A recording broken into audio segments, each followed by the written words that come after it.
This is Gerardo Del Real with Resource Stock Digest. Joining me today is the president and CEO of Aben Resources, Mr. Jim Pettit. Jim, good to have you back on. How are you? Thank you very much. I'm doing great. I suspect you're busy. To say the least. Yeah, we're really busy. This was, we took a little time getting drill ready, but we've got some tremendous targets, and the drill's turning now. So, we're there.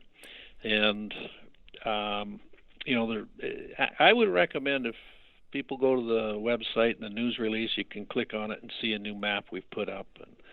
And you can see where the drill pads are located, and it's just got one hole off of each, but I think there'll be more than one hole off of each one of those. And they're tapping into a formation that seems to be on the west side of the fault, and the Nelson Creek fault. And on the map, it's clearly defined. We've only had one hole in 3 or 4 years that's got through that fault and shows mineralization on the west side. And it just so happens our field crew came up with some tremendous rock samples from outcrop right above it. So where you get the 20 meters at the bottom of that hole that is all mineralized, 110 meters or 120 meters straight up to the surface, that whole area is heavily mineralized. And basically by that I'm talking 10 to 43 gram gold samples. That's the range.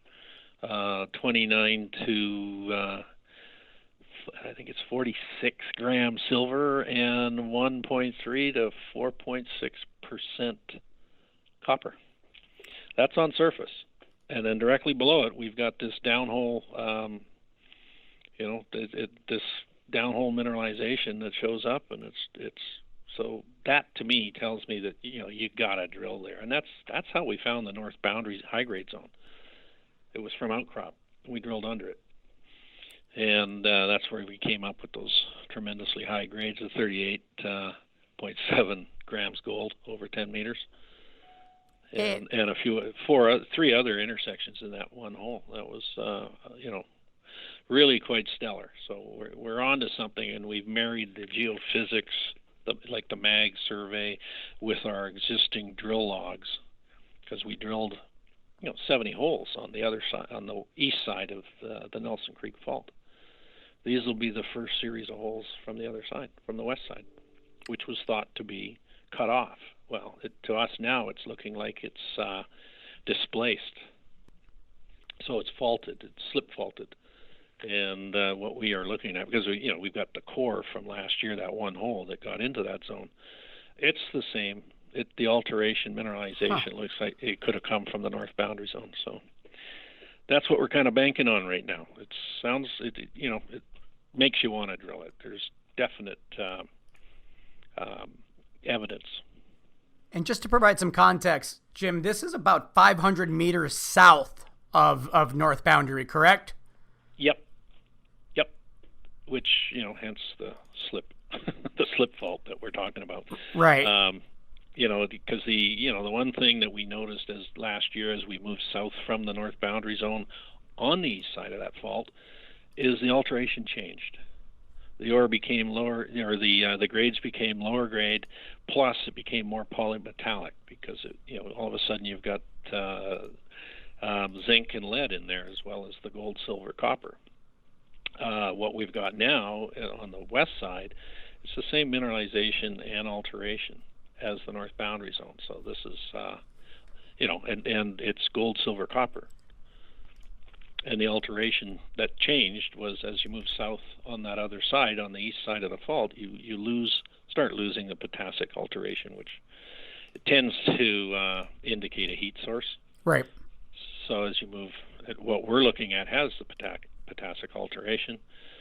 We're going to test too for the heat source, which could be just to our west. There's a big intrusive sitting there that was not tested. It is covered in scree, so there's we may be able to turn this drill right around and drill back into the mountainside and see if we can connect with that intrusion. How many meters will the initial program consist of? Well, I'm glad you asked, because I neglected to put that on. I scanned it. I looked. And we're going to do like we did a few years back. We started with a couple thousand meters, and if we get some visual results we like, we're going to increase that. But right now it's 2,000. The holes will be probably about 200 meters tops. That's really all we really need.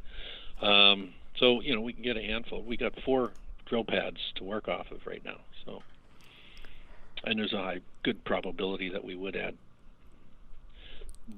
But the weather's been awful up there, right? And we'll see how we go, because our guys are staying. We're using less helicopter time this year because we've got the camp up on top of the mountain. The guys don't need to be flown around. They can actually walk to the pads. They can walk. The geologists that were doing all the sampling work can actually walk to where they need to be, and they don't have to be flown.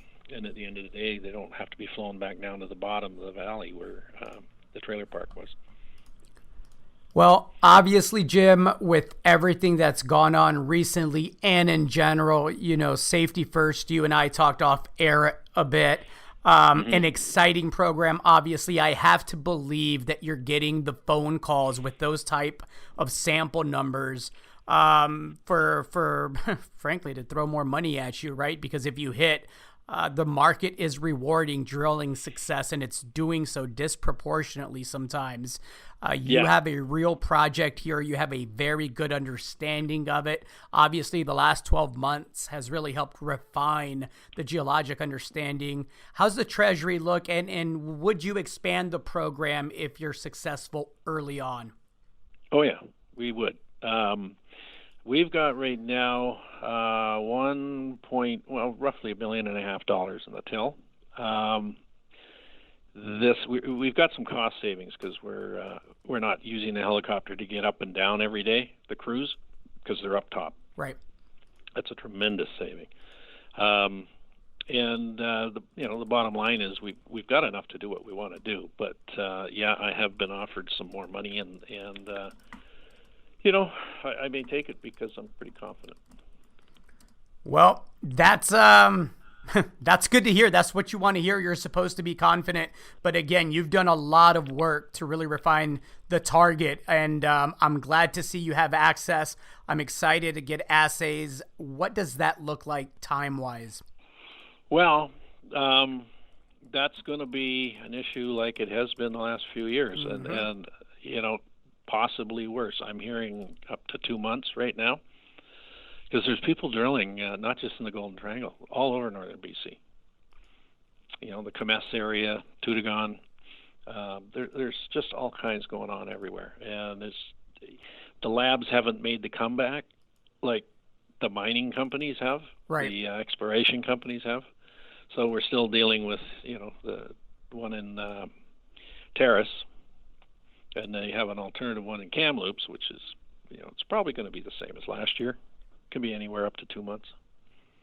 Well, I suspect, again, that given the nature of the rocks, you'll know pretty early if you're into a system and if the program is worth expanding. Jim, thank you for your time. Is there anything else that you'd like to add before I let you go? No, I think that's good. It's been a bit of a wait, but it's time to work. Well, like this gold bull market we're in, it was a bit of a wait, but man, is it off to a heck of a start, right? Let's hope that that's duplicated here with your drill program. Right. Yep, you bet. Fantastic. Thank you, Jim. Thanks.